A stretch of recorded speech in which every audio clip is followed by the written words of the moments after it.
Emma Carter stared at her phone, tears threatening to spill onto her already splotchy cheeks. The bank account balance glared back at her. 14 down 73s, not enough for rent, not enough for groceries, and definitely not enough for the diapers her 6-month-old daughter Lily desperately needed. She hadn't slept in what felt like days, her body aching with exhaustion as Lily's wails echoed through their tiny one-bedroom apartment. The walls seemed to close in around her as she scrolled through her contacts, pride crumbling with each swipe. 3 months ago, when James had walked out on them, claiming he wasn't ready for fatherhood, Emma had been certain she could manage on her own. She'd picked up extra shifts at the cafe, stretched every dollar, and swallowed her pride to accept hand-me-downs from co-workers. But now, with Lily battling a persistent diaper rash and Emma's paycheck still 3 days away, desperation clawed at her throat. Her finger hovered over her sister Megan's contact. They hadn't spoken since the baby shower, when Megan had pointedly suggested adoption might be Emma's best option. The thought still stung, but Lily's needs came before Emma's pride. She began typing a message. Meg, I know we haven't talked, but I'm in a really tight spot. I need $40 for diapers to get through until payday. I promise I'll pay you back next week. Emma's thumb trembled as she hit send, the message disappearing into the digital void. She set the phone down and lifted Lily from her makeshift playpen, the baby's soft whimpers breaking her heart all over again. It's okay, sweet girl, she whispered, pressing a kiss to Lily's forehead. Mommy's figuring it out. Across town in the penthouse suite of the city's most exclusive high-rise, Alexander King's phone buzzed on his desk. The 32-year-old real estate magnate barely glanced at the notification, his attention focused on the architectural plans spread before him. His newest development, a luxury residential tower that would redefine the city skyline, was behind schedule, and the meeting with investors loomed tomorrow. Mr. King? His assistant Rebecca called from the doorway. Your 4 o'clock is here. Alexander nodded, finally reaching for his phone to silence it before the meeting. The unknown number and message preview caught his eye. Meg, I know we haven't talked, but I'm in a really tight spot. He frowned, his thumb hovering over the delete button. Clearly a wrong number, and he had neither time nor patience for distractions.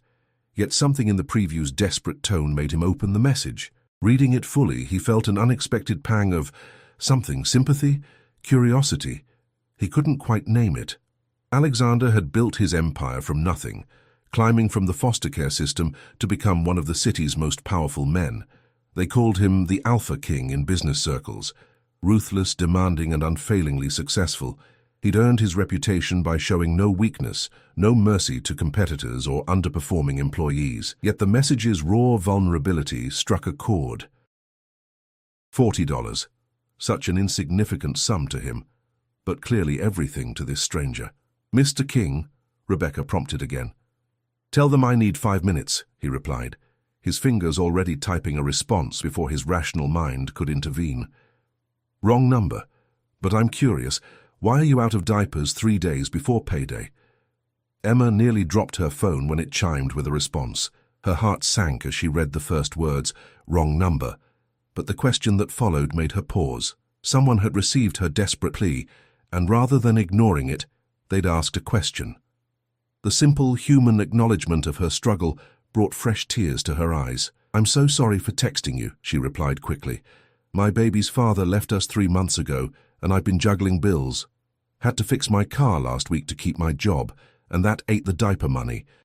I shouldn't have bothered you. Alexander read the response, a frown deepening the lines around his mouth. He should stop this exchange now, direct the woman to social services, block the number, focus on the $1 million deal waiting in his conference room. Instead, he found himself typing, "What's your Venmo?" Emma stared at the 2-word message in disbelief. Surely this stranger wasn't offering to help. Her fingers trembled as she replied with her username, adding, "But please don't feel obligated. This isn't your problem." Alexander transferred $300 without further comment, then silenced his phone and strode into the meeting, pushing the exchange from his mind. When Emma's phone chimed with the notification, she gasped audibly. $300, not 40. 300. Enough for diapers, groceries, and to catch up on the electric bill, threatening to disconnect service. The username on the transfer, A. King, gave her no clues about her unexpected benefactor. Thank you, she typed quickly. This is more than I asked for, and more than I deserve. I promise I'll pay you back even if it takes time." She didn't expect a response, but one came almost immediately. "No repayment necessary. Good luck." The curt reply should have ended their interaction, but Emma, overwhelmed by gratitude and riding an emotional wave of relief, sent one more message. "You've just saved us this week. I wish I could thank you properly." Alexander saw the message during a break in his meeting, something in the woman's genuine gratitude breaking through his carefully constructed walls. Against his better judgment, he replied, "Buy the diapers. Take care of your child. That's thanks enough." For the first time in months, Emma slept through the night, Lily comfortable in fresh diapers and with a full belly. The next morning she woke with renewed determination. The stranger's kindness had given her breathing room, but she needed a sustainable solution. After dropping Lily at her neighbor Mrs. Peterson's apartment, Emma headed to her shift at Riverside Cafe with a plan forming. That same morning, Alexander's driver took an unexpected detour due to construction, forcing them down an unfamiliar street lined with small businesses. As they idled at a red light, Alexander noticed a "Help Wanted" sign in the window of a cafe, Riverside Cafe. Something about the name triggered a memory from his childhood, a warm place where a kind waitress had sometimes slipped him free hot chocolate during the bitter winters when his foster mother had locked him out. "Pull over," he instructed his driver impulsively. Inside Riverside Cafe, Emma was approaching her manager, Sarah, about picking up additional shifts when the bell above the door chimed. A tall man in an impeccably tailored suit entered, looking startlingly out of place among the cafe's worn charm. Something about his commanding presence made conversations falter and heads turn. "Welcome to Riverside," Emma said automatically, customer service smile in place despite her exhaustion. "Table for one?" Alexander met the young woman's gaze, taking in her tired eyes and the name tag pinned to her faded uniform. Something about her seemed familiar, though he was certain they'd never met. "Just coffee to go," he replied, his attention caught by a photo behind the counter. A smiling baby girl with bright eyes and dimpled cheeks. "Your daughter?" he asked, nodding toward the picture as Emma prepared his order. "Yes." Emma smiled genuinely for the first time that day. "Lily. She's 6 months old and the reason I haven't slept properly in half a year." Alexander felt an unexpected smile tug at his lips. "I imagine it's worth it." "Every sleepless second," Emma confirmed, handing him the coffee. "That'll be $3.50. As he paid, Alexander noticed the "Help Wanted" sign again. "You're hiring?" "Part-time barista," Sarah interjected, stepping forward with interest at the well-dressed customer. "Are you looking for someone?" Alexander's mind worked quickly. "Actually, I own several businesses in the area. I'm always looking for reliable people." He produced a business card, sleek black with embossed silver lettering, Alexander King, CEO, King Enterprises. Emma nearly dropped the card when he handed it to her directly. "If you're interested in better hours and pay, my assistant could arrange an interview." Before Emma could process the offer, Alexander's phone rang. Glancing at the screen, he nodded curtly. "I need to take this." "Think about it," he said, then turned and walked out, already speaking into his phone about property acquisitions and projected returns. Emma stared at the card in her hand, the name suddenly connecting with her mysterious benefactor from the previous night. A. King, Alexander King, the same man who had just stood in her cafe, the same man who had sent her $300 when she'd asked a stranger for $40. Her heart raced as she pulled out her phone and stared at their brief text exchange, then back at the business card. It couldn't be a coincidence. Somehow fate had connected her desperate text message to one of the wealthiest men in the city. And now he was offering her a job. As Emma tried to make sense of this extraordinary turn of events, she had no way of knowing that Alexander was already instructing his assistant to research Emma Carter, or that his driver was circling back to Riverside Cafe so he could accidentally encounter her again. She couldn't possibly imagine that their brief meeting had awakened something in Alexander King that he'd thought long buried, a connection to another human being that went beyond business transactions and power plays. And neither of them could predict how their lives were about to become irrevocably intertwined, all because of a mistaken text message asking for money to buy diapers. Emma couldn't focus for the remainder of her shift. Her hands trembled slightly as she served customers, her mind racing with questions. Why would Alexander King, CEO of a major corporation, offer her a job after a chance encounter? Was it charity, pity, something else entirely? And what were the odds that her desperate text had reached someone with the means to help so effortlessly? "You okay, Em?" Sarah asked, nudging her gently as they restocked napkins. "You've been spacing out since that suit came in." Emma fingered the business card in her pocket. "I'm fine. Just thinking about childcare options if I pick up more hours." The lie came easily, though guilt followed. She hadn't told anyone about her financial crisis or the mysterious text message savior. It felt too personal, too vulnerable, and now too unbelievable. When her shift ended, Emma collected Lily from Mrs. Peterson, handing the elderly woman a box of tea purchased with her newfound funds. "You seem different today, Mrs. Peterson observed, bouncing Lily on her hip. "Less weight on your shoulders," Emma smiled. "Just a good day. Things might be looking up." At home, after Lily was fed and settled, Emma finally allowed herself to examine the business card properly. The embossed letters caught the light as she turned it between her fingers. King Enterprises. She searched the name online and gasped at the results.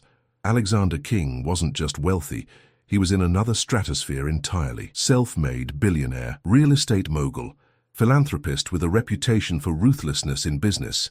Articles described him as brilliant but cold, demanding perfection from everyone in his orbit. Most photos showed him in formal attire, expression serious, often flanked by models at charity galas. Nothing about him suggested the type of person who would send money to a stranger or offer a job to a struggling waitress. Her phone felt heavy in her hand as she debated texting the number again. Would it seem ungrateful to question his motives, presumptuous to take him up on his offer? Before she could decide, her phone chimed with a new message. "Did you consider my offer? AK." Emma's heart raced. He had kept her number. He remembered her. "I did," she replied carefully. "But I'm confused. Why would someone like you offer a job to someone like me?" The response came quickly. "Someone like you?" Emma bit her lip. "A single mum with no degree and a resume full of service jobs." 3 dots appeared, disappeared, then reappeared. Finally, "I have a position that needs filling. You seem resourceful. The cafe is closing next month anyway. The building's been sold for redevelopment." Emma felt the blood drain from her face. The cafe was closing. Her only source of income gone. She hadn't heard anything about this from Sarah. "How do you know that?" she typed. "I bought the building. Meeting tomorrow, 9 a.m. King Tower. Rebecca will email details. Bring the baby if needed." Emma stared at the message in disbelief. Alexander King had bought the building where she worked. Was he responsible for her imminent unemployment? The audacity of offering her a job after effectively taking away her current one made anger flare in her chest. She began typing a heated response, then stopped. Lily's future had to come before her pride. If the cafe was closing regardless, she needed options. With shaking fingers, she deleted her angry draft and wrote simply, "I'll be there." Across town, Alexander set his phone down with uncharacteristic uncertainty. His impulse to help this woman made no logical sense.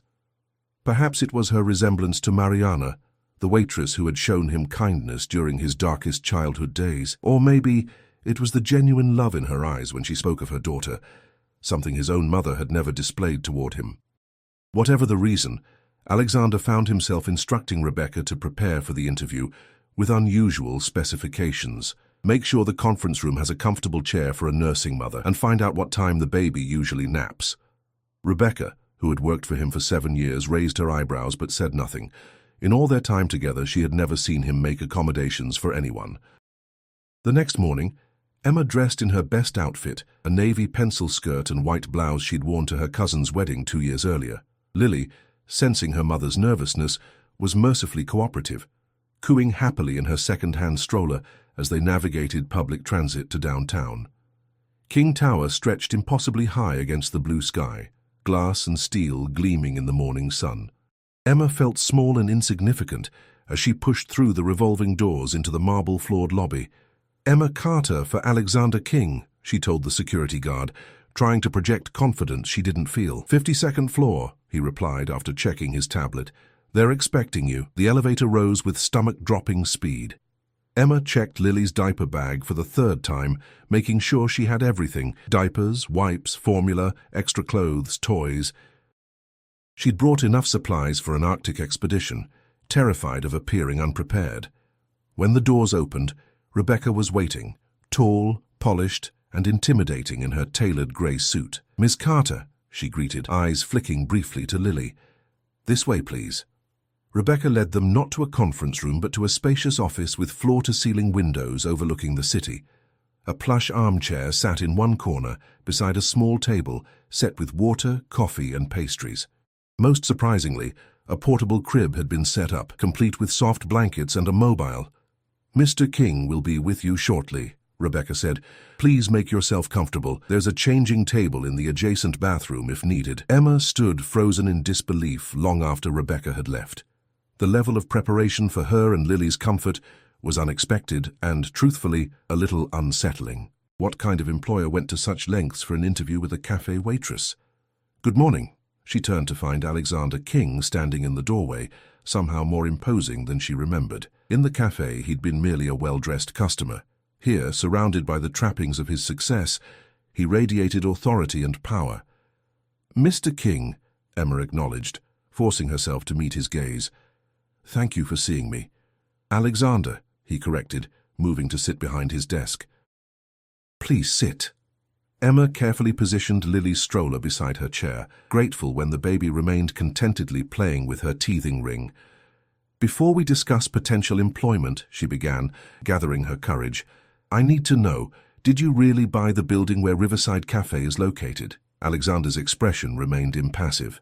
"Yes. The purchase was finalized last month. And it's being demolished?" "Redeveloped," he corrected. "The entire block will become a mixed-use property, retail on the ground floor, residential above." Emma felt her temper flare. "So you're destroying people's livelihoods and homes for another luxury development?" A flicker of surprise crossed Alexander's face at her directness. "The current tenants receive generous relocation packages. The residential component will include affordable housing units." "Did anyone ask if they wanted to relocate?" Emma challenged, her financial precariousness momentarily forgotten in the face of injustice. "That cafe has been there for decades. People depend on it." Alexander leaned forward, eyes narrowing slightly. "Progress requires change, Miss Carter. The building is outdated, the business is struggling. My development will create more jobs and better housing than currently exist." "Easy to say when you're not the one being displaced," Emma muttered. To her surprise, Alexander's lips twitched in what might have been amusement. "You're not afraid to speak your mind. That's refreshing." Before Emma could respond, Lily dropped her teething ring and began to fuss. Without thinking, Emma lifted her from the stroller, settling the baby on her lap. "May I?" Alexander asked, gesturing to Lily. Emma hesitated, then nodded. Alexander moved around the desk and crouched to Lily's eye level, his entire demeanor softening. "Hello there," he said quietly, offering his finger for Lily to grasp. The baby studied him seriously, before breaking into a gummy smile that transformed her face. Something shifted in the room's atmosphere as Alexander smiled back, a genuine expression that reached his eyes and erased years from his face. Emma felt her anger wavering at this glimpse of humanity beneath the corporate exterior. "She has good instincts," Alexander said, straightening. "Now, about the position. I need an executive assistant who can manage my personal affairs. My company work is handled by Rebecca, but my charitable foundation and private matters require someone separate." Emma blinked in confusion. "You want me to be your personal assistant? But I have no experience with—" "You manage to support yourself and a child on cafe wages," he interrupted. "You clearly prioritize effectively, work hard, and problem-solve under pressure. Those skills are more valuable than knowing which fork to use at a business dinner, which can be taught." "Why me?" Emma asked directly. "Is this because of the text message? Because if it's pity—" "I don't do pity," Alexander cut in, his tone hardening. "This is a business decision. I need someone discreet, someone whose loyalty isn't to the highest bidder. The position pays $75,000 annually, includes comprehensive benefits, and offers flexible hours to accommodate your daughter's needs." Emma nearly choked. The salary was more than triple what she made at the cafe. It would change everything, A better apartment, quality childcare, savings for Lily's future. There's a catch, she said slowly, looking for the trap. There had to be one. Alexander's expression remained unreadable. The job requires absolute confidentiality and occasional travel. I'm not an easy person to work for. Ask anyone. I expect excellence without excuses. And if I say no? Then you walk out with a severance package for the cafe closure and we never speak again. The bluntness of his answer was oddly reassuring. At least he wasn't pretending this was anything other than a transaction. When would I start? Emma asked, already calculating childcare options. Monday. You'll have the remainder of this week and weekend to make arrangements. Alexander returned to his chair. Do you accept? Everything in Emma screamed that this was too good to be true, too sudden, too convenient. Yet the practical part of her, the part that had survived abandonment and poverty and sleepless nights, recognized the lifeline being offered. Yes, she said finally. I accept. Good. Alexander nodded, pressing a button on his desk. Rebecca appeared instantly, as if she'd been waiting just outside. Rebecca will handle the paperwork and orientation. I expect you here Monday at 8 a.m. sharp. As Emma signed contract after contract, a strange feeling settled over her, part relief, part trepidation. She had just tied her future to a man she barely knew, a man with the power to buy buildings on a whim and offer life-changing salaries to strangers. What she couldn't possibly know was that as Alexander watched her leave with Lily, he was already making calls to investigate James, the man who had abandoned them. Or that the redevelopment plans for the cafe building now included a dedicated childcare center for employees. Or that for the first time in years, Alexander King had changed his schedule, cancelling an important dinner to review Emma Carter's personnel file himself. Neither of them realized they had just set in motion events that would uncover long-buried secrets, threatening everything Alexander had built and forcing Emma to question everything she thought she knew about herself and the father of her child. Emma's first week working for Alexander King had been a whirlwind of adjustments. The sleek office, with its floor-to-ceiling windows and minimalist decor, couldn't have been more different from the homey chaos of Riverside Cafe. Instead of juggling coffee orders and wiping down sticky tables, she now managed Alexander's complex personal calendar, coordinated with his charitable foundation, and fielded calls from people whose names she recognized from business magazines. The learning curve was steep, but Emma attacked each challenge with determination. She'd negotiated with Rebecca to allow Lily in a specially prepared corner of her new office 3 days a week, while Mrs. Peterson watched her the other 2. The arrangement wasn't perfect, but it was working, and the first direct deposit into her bank account had nearly brought her to tears. Miss Carter, Alexander's voice came through the intercom on Friday afternoon. A moment, please. Emma checked that Lily was content in her playpen before entering his office, notepad ready. Over the past 5 days, their interactions had been strictly professional, efficient, respectful, and distant. Sometimes she wondered if he remembered their text exchange at all. Close the door, he instructed without looking up from his computer. Emma complied, taking the seat across from his desk when he gestured to it. How are you finding the position? He asked, finally meeting her eyes. Challenging but manageable, she answered honestly. Rebecca has been helpful with the transition. Alexander nodded. And your daughter? The arrangement is suitable? Yes, thank you. The childcare accommodation is... Emma hesitated, still uncomfortable with his generosity. It's made everything possible. Good. Alexander stood abruptly and moved to the window, hands clasped behind his back. I have a fundraising gala tomorrow evening for the King Foundation. You'll need to attend. Emma blinked in surprise. Me? I thought Rebecca handles your business events. This is personal, not business. The foundation supports foster children transitioning to independence, providing housing, education, and mentorship. Something in his voice shifted, becoming less detached. It's important to me. Emma noted this rare display of personal investment. Of course, what will my role be? Observe. Learn how these events function. Meet key donors. He turned back to face her. Consider it part of your training.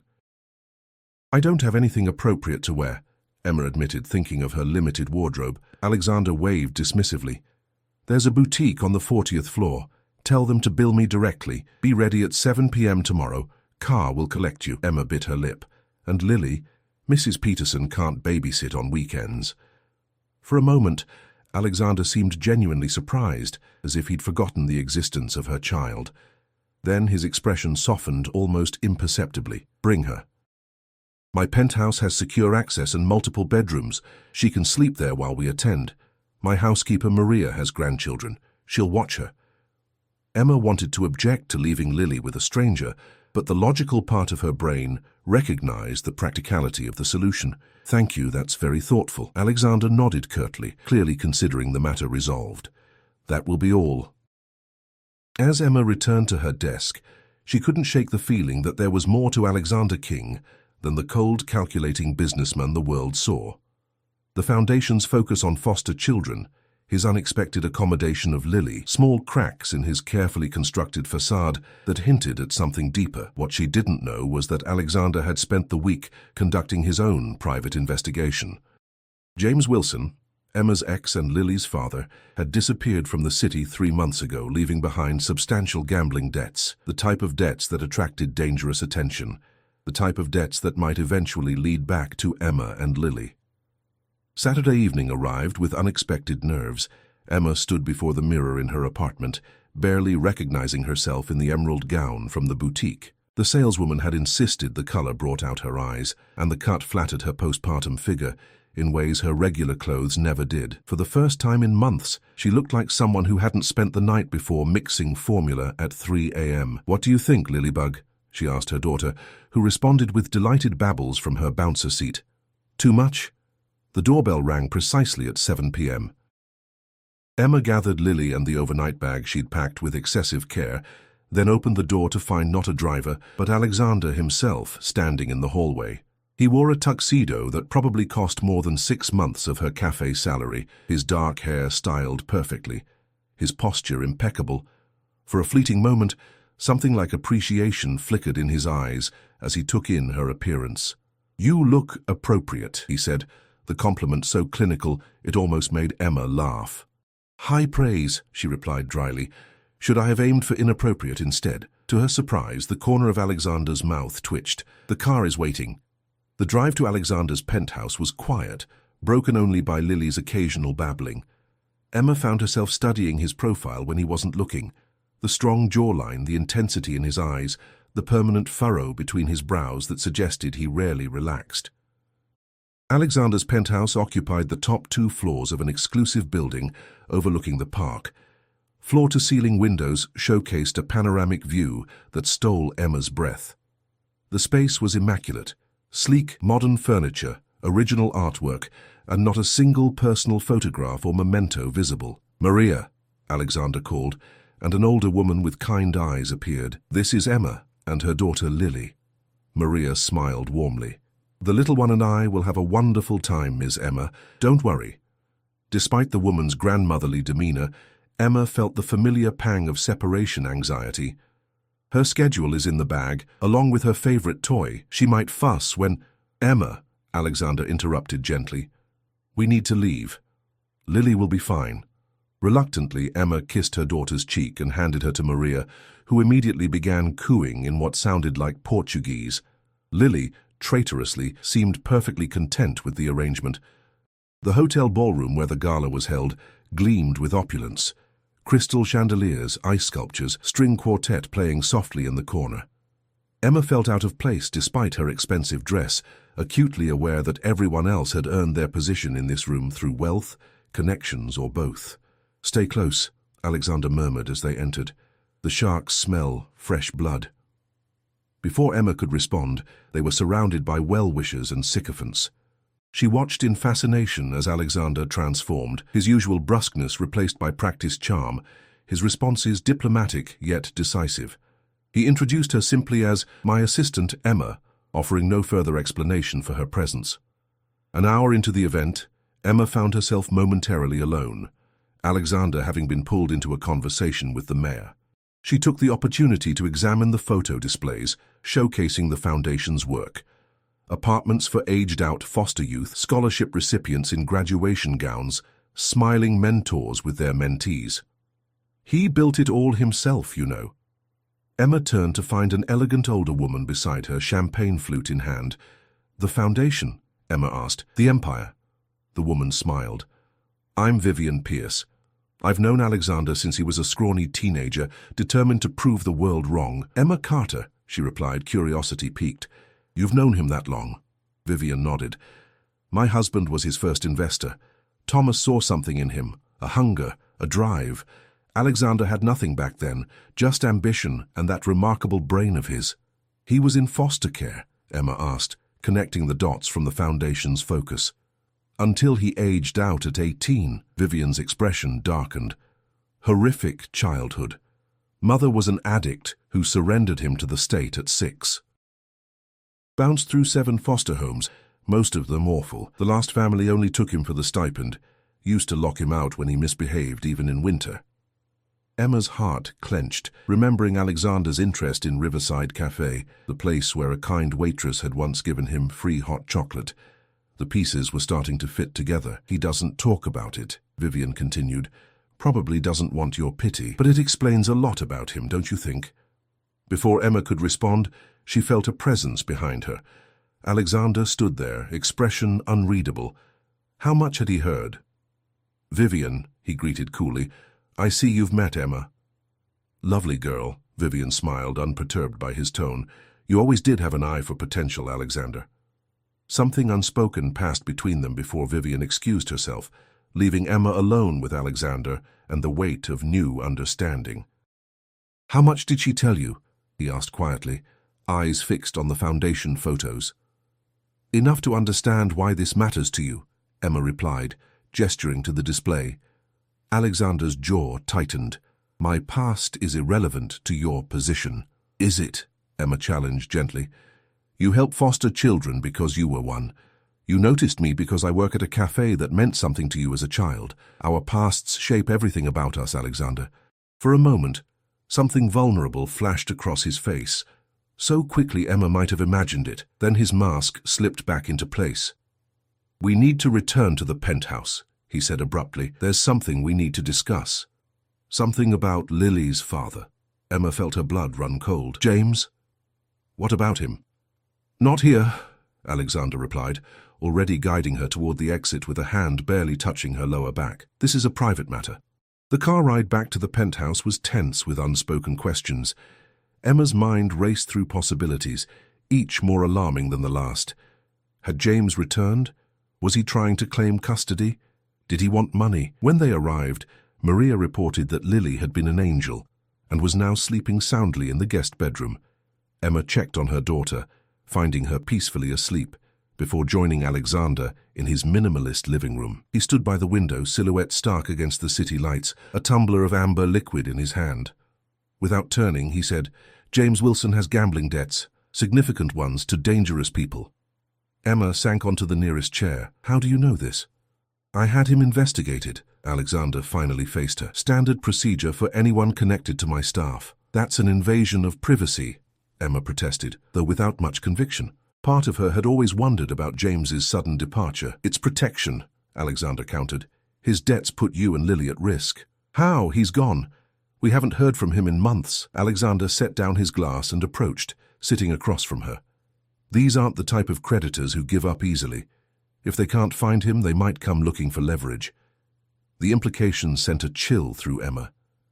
"You think they'd come after us, but we have nothing." "They don't know that." Alexander leaned forward, his intensity almost palpable. "I've taken steps to ensure your safety. Additional security for your apartment building. A new phone with enhanced privacy features. Driver service when needed." Emma stared at him, overwhelmed by the extent of his intervention in her life. "Why are you doing all this? The job, the security, the gala tonight. Why me?" Alexander held her gaze, something complicated and unresolved in his expression. "I told you." "I see potential." "It's more than that," Emma pressed. "No one does this much for a stranger without reason." A long silence stretched between them. Finally, Alexander spoke, his voice lower, less controlled than she'd ever heard it. "When I received your text, I was in the middle of firing someone for embezzling from the foundation.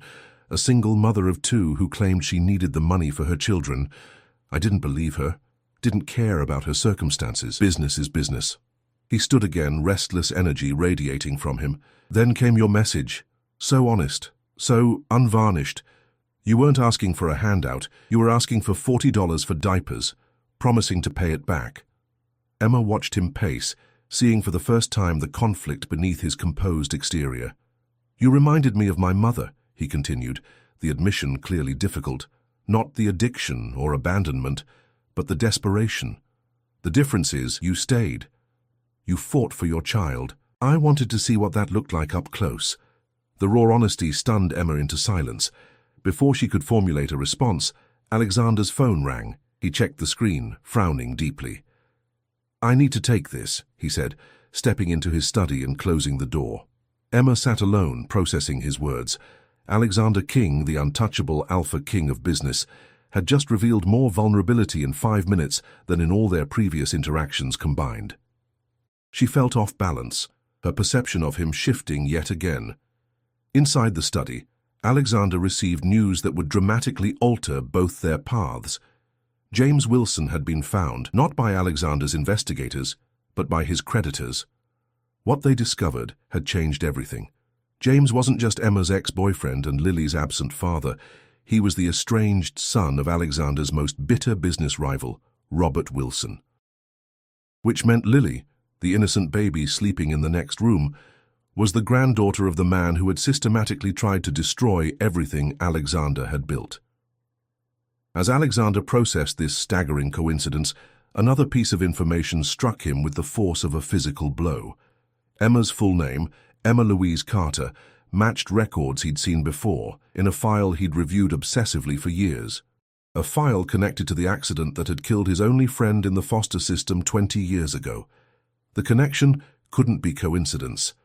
But if Emma was who he now suspected, their accidental text exchange was far from random, and her appearance in his life might be part of something much larger and more dangerous than either of them realized. Alexander stared at the closed door, knowing that on the other side sat a woman who had unwittingly walked into a decades-old web of revenge, secrets, and unresolved grief. A woman whose past might be inextricably linked with his own in ways she couldn't possibly imagine.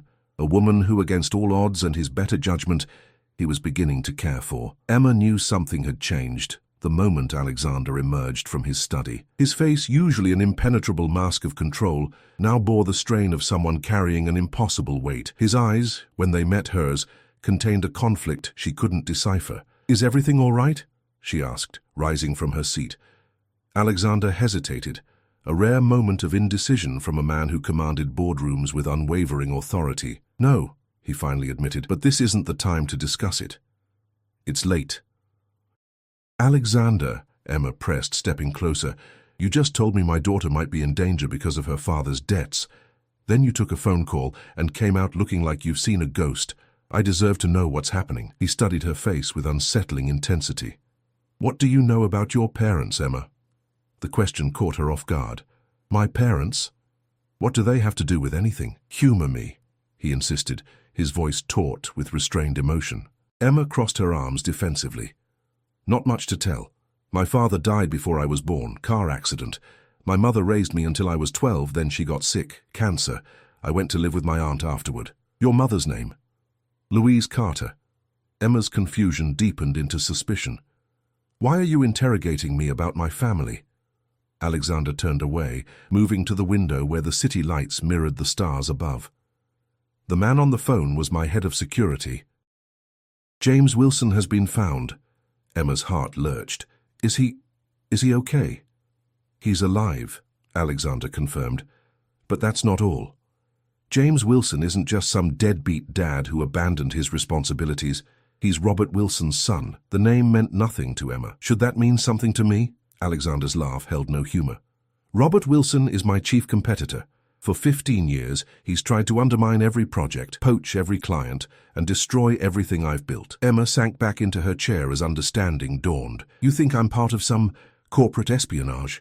That I deliberately texted you and engineered this whole situation?" "The thought crossed my mind," Alexander admitted, turning to face her. "The coincidence is too perfect." Anger flared in Emma's chest, hot and sudden. "Coincidence? I texted my sister for diaper money." The universe has a sick sense of humor if it connected me to you and created this mess. She stood, hands trembling with indignation. I should go. I'll have my resignation on your desk Monday. No, Alexander said sharply, moving to block her path. You can't leave.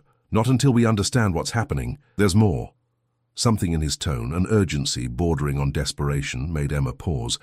What more could there possibly be? Alexander ran a hand through his hair, disheveling its perfect arrangement. When I was 16, I had one friend in the foster system, Michael Carter. He died in a car accident the night we both aged out of the system. The driver of the other vehicle was Louise Carter. Emma felt the blood drain from her face. That's not possible. My mother wouldn't... The accident report listed her blood alcohol level as twice the legal limit, Alexander continued, voice hollow with old pain. She had her 4-year-old daughter in the car, Emma Louise Carter. The room seemed to tilt beneath Emma's feet. No, she whispered, gripping the back of the chair for support. My mother wasn't a drunk driver. She was responsible, loving. People are rarely what they seem, Alexander said quietly. I've spent years tracking what happened that night. Your mother served 6 months for vehicular manslaughter. The judge was lenient because of you. Emma shook her head vehemently. I would remember something like that. I would have known. You were 4, Alexander reminded her gently, and adults protect children from ugly truths. Why didn't you say something when you first realized who I was? Emma demanded, struggling to reconcile this revelation with her cherished memories of her mother. Alexander's expression hardened. I didn't know until tonight. Your mother changed your middle name from Louise to Lynn in the court records. It was only when my security team ran a deeper background check because of James that they found the original birth certificate. Emma felt sick, memories shifting and realigning with this new information, the special juice her mother never let her taste, the hushed arguments with her aunt about staying clean, the way her mother had always avoided driving, even for short distances. Why tell me this now? She asked, her voice barely audible. Because I need you to understand what we're dealing with, Alexander replied, his tone softening fractionally. These connections can't be coincidental. James Wilson, son of my greatest enemy, has a child with the daughter of the woman who killed my only friend. Now you've appeared in my life through a misdirected text. Emma felt a chill run through her. You think someone planned this? That's insane. In my world, insane is Tuesday, Alexander said grimly. Robert Wilson has spent years trying to find my weaknesses. What better way than through a woman and child I might come to care about? The implication hung in the air between them, neither willing to acknowledge the admission it contained. I need to check on Lily, Emma said finally, needing escape from his piercing gaze and the weight of revelations threatening to crush her. In the guest bedroom, Lily slept peacefully, oblivious to the storm brewing around her. Emma watched her daughter's gentle breathing, tears sliding silently down her cheeks. How had her simple life unraveled so completely in just 2 weeks? From desperate single mother to central figure in some bizarre corporate vendetta, with her own history rewritten beneath her feet. When she returned to the living room, Alexander stood exactly where she'd left him, as if frozen in time by the weight of their shared past. What happens now? Emma asked wearily. Before Alexander could answer, his phone chimed with a text message. His expression darkened as he read it. Security breach in the building. We need to move. Now. Emma's heart rate spiked. What? Who? No time. Alexander cut her off, already moving toward the guest room. Get Lily, we're leaving through the service elevator. Emma grabbed the diaper bag, while Alexander gently lifted the still sleeping Lily, cradling her with surprising tenderness against his chest. They moved swiftly through the penthouse to a hidden elevator at the back, Alexander punching in a security code with his free hand. My car is in the garage, he explained in hushed tones as they descended. We'll go to my lake house. It's secure, isolated. You think we're in actual danger? Emma whispered, reality still feeling surreally distant. Alexander's gaze was stone-cold serious. Robert Wilson doesn't make idle threats. If he's connected the dots between us, he'll use any leverage available. The parking garage was eerily quiet as they hurried toward a sleek black SUV with tinted windows. Alexander carefully transferred Lily to Emma's arms, then opened the passenger door. The sound of footsteps echoed across the concrete just as Emma settled into the seat with Lily. Alexander tensed, positioning himself between Emma and the approaching figure. Mr. King. A man's voice, smooth and cultured, emerged from the shadows. A bit late for a family outing, isn't it? The man who stepped into the dim light bore a striking resemblance to James, the same aquiline nose, the same set of the jaw. But where James had always exuded boyish charm, this man radiated calculated menace. "Robert," Alexander acknowledged coldly, "breaking and entering is beneath even you." Robert Wilson smiled, the expression never reaching his eyes. "Hardly breaking when one owns the security company that installed your systems." His gaze shifted to Emma and Lily in the car. "Won't you introduce me to my granddaughter?" Emma instinctively tightened her hold on Lily, who stirred but didn't wake.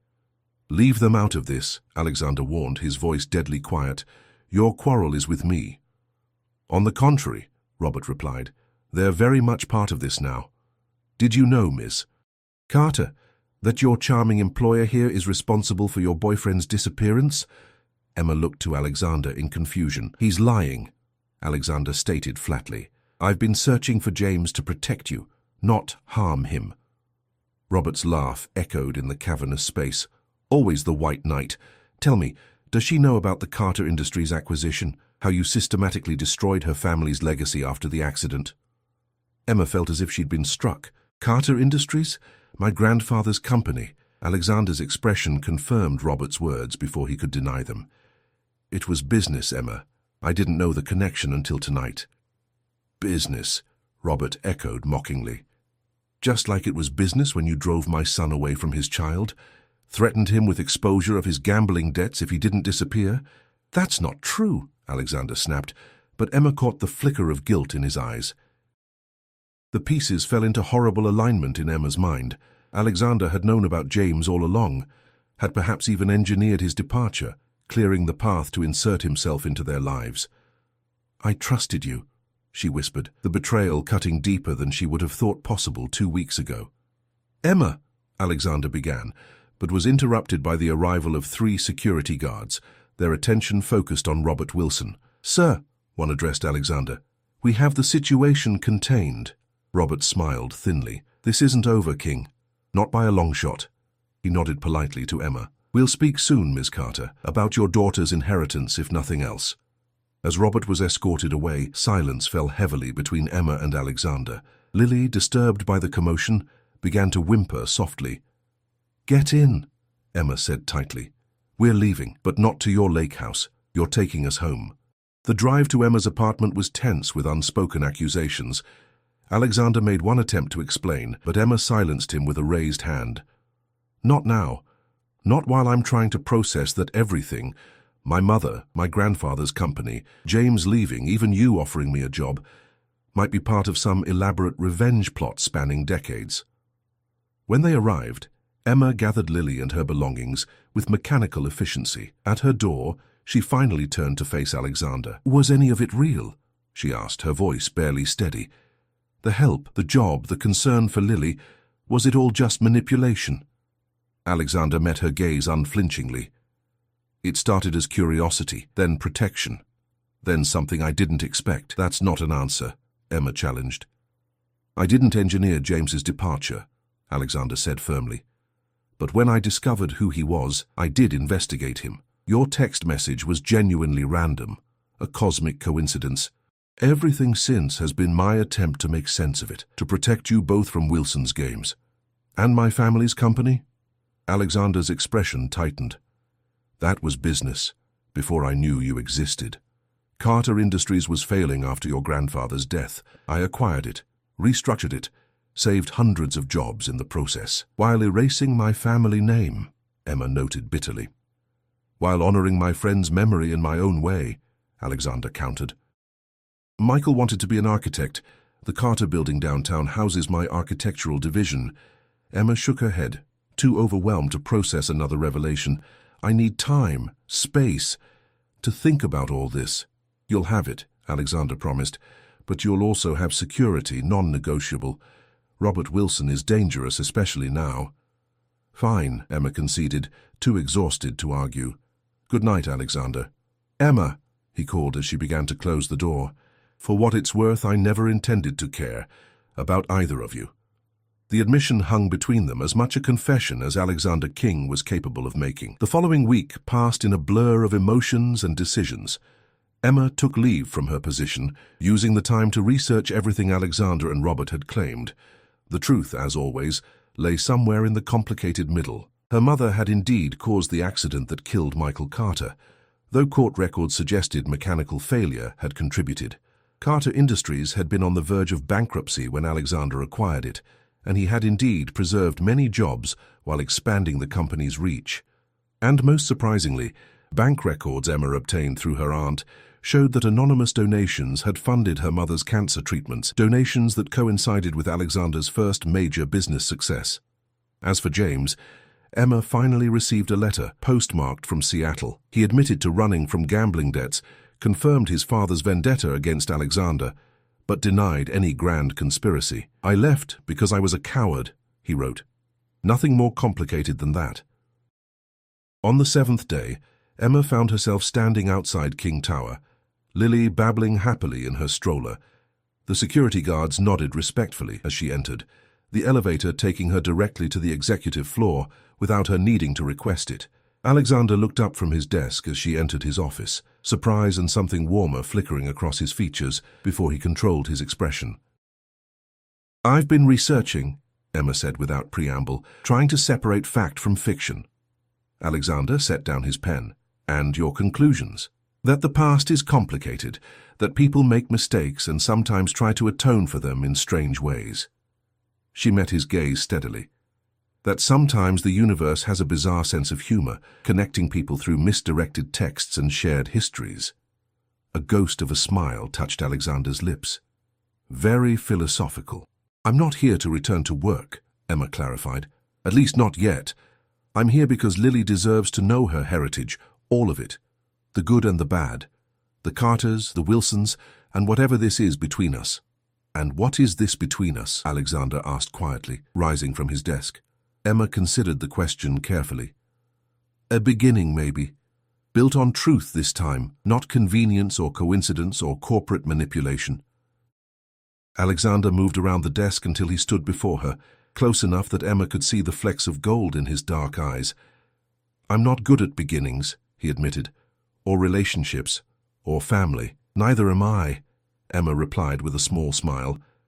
"But I'm willing to learn if you are." In response, Alexander crouched down to Lily's level, meeting the baby's curious gaze. "Hello again, little one," he said softly. Lily reached out chubby fingers toward him, a gesture of innocent trust that made Emma's heart constrict. "We could start with dinner," Alexander suggested, straightening. "The three of us. No business, no past, just getting to know each other properly." "I'd like that," Emma agreed. As they left the office together, Emma reflected on the strange path that had led them here, a desperate text message sent to a wrong number, a plea for help to buy diapers. Such a small thing to change the course of 3 lives so dramatically. Outside, spring sunshine bathed the city in golden light, promising new beginnings and second chances. Emma thought of her mother, of Michael Carter, of the tangled web of past decisions that had somehow led to this moment. Perhaps there was no such thing as coincidence. Perhaps every message found its intended recipient in the end. For the first time in months, perhaps years, Emma felt something like hope unfurling within her. Not the desperate hope of survival, but the warm, steady hope of possibility, of family found in unexpected places, of love growing from the most unlikely of circumstances. As Alexander's hand brushed against hers, Emma smiled. From mistaken text to meaningful connection, sometimes life's wrong turns led exactly where you needed to go. 6 months later, Emma stood on the balcony of Alexander's penthouse, their penthouse now watching the sunset paint the city in hues of gold and crimson. Lily, now a toddling 1-year-old, played contentedly at her feet with blocks Alexander had carved himself during a weekend at the lake house. So much had changed. Emma had returned to work, but on her own terms, splitting her time between Alexander's foundation and a new childcare center established in the redeveloped Riverside building. The center, named after Michael Carter, provided free services to single parents and foster families, Robert Wilson remained a shadow on the periphery of their lives, though his attempts to drive them apart had ultimately failed. James had returned briefly to meet Lily properly before leaving again, this time with Alexander's financial help to start fresh debt-free in Seattle. "Penny, for your thoughts." Alexander's voice came from behind her as his arms encircled her waist. Emma leaned back against him, content in a way she never could have imagined that desperate night when she'd texted for diaper money, just thinking about wrong numbers and right timing. Alexander chuckled, the sound vibrating against her back. "The best mistake I ever received, and the best response I never expected," Emma replied, turning in his arms to face him. As their lips met, Lily babbled happily, reaching up for both of them to join her play. Alexander lifted her effortlessly, his once stern face softened by genuine joy. Emma watched them together, the ruthless business titan and the innocent child who had captured his heart, and marveled at life's unexpected gifts. The Alpha King had been transformed not by power or wealth, but by a mistaken text message and the love of a woman brave enough to see beyond his walls. And Emma, once drowning in single motherhood, had found not just security but partnership, passion, and a family bigger than blood. Sometimes, she reflected, as Alexander pulled her into their embrace, the universe knew exactly what it was doing when it connected wrong numbers and right hearts.